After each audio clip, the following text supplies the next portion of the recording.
All right, let's talk about version 2.0 of the probability power calculator.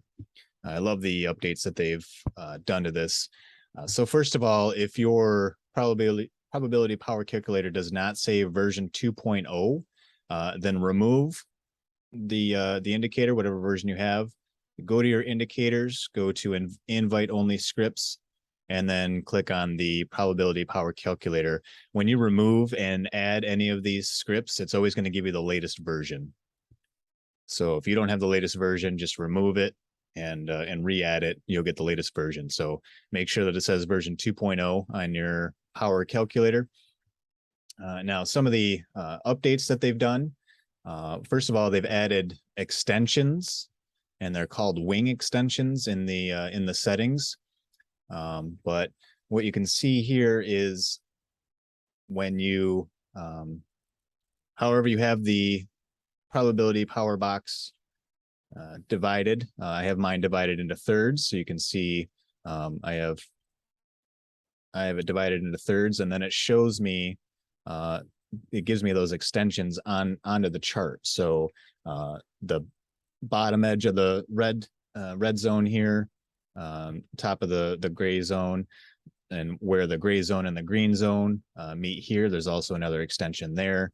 Then the very bottom of the box, and then here the very top of the box have those extensions. So it makes it much easier to get a feel for where you are at in the probability power box, and if you're near any of those edges, which is very useful in trading. So, and again, those extensions will show depending on whichever divisions you choose. Again, I choose to do my short-term box into thirds.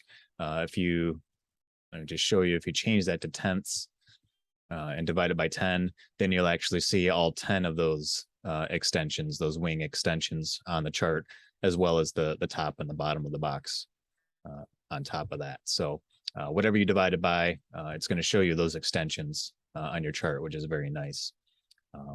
And it does have the option to turn those extensions on and off if you wish to turn those off. That's what these are, shown wing extensions on the short term or on the long term box. So you have those there.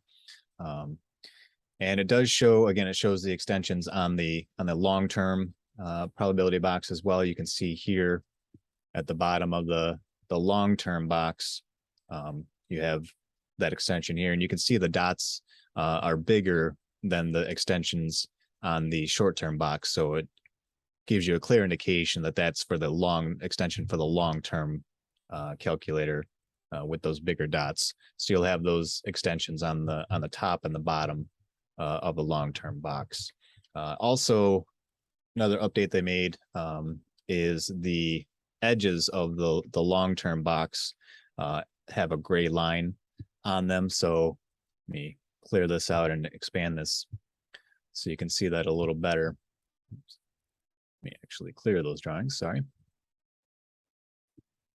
So I zoom in a little bit here, and you can see that the short-term box does not have those gray vertical lines, whereas the long-term box does, to help you easily distinguish between the short-term and long-term just by looking at the edges, the vertical edges there on the calculator, to know which box you're looking at, whether it's the long-term calculator or the short-term calculator.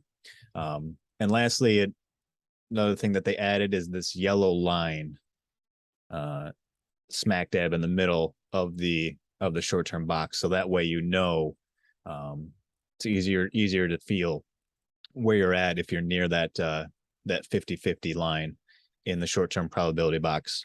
Got that yellow line there to help you distinguish that as well. So those are some new updates on version 2.0. Glad to see these updates. It's really makes things a lot easier, and I hope this video helps you.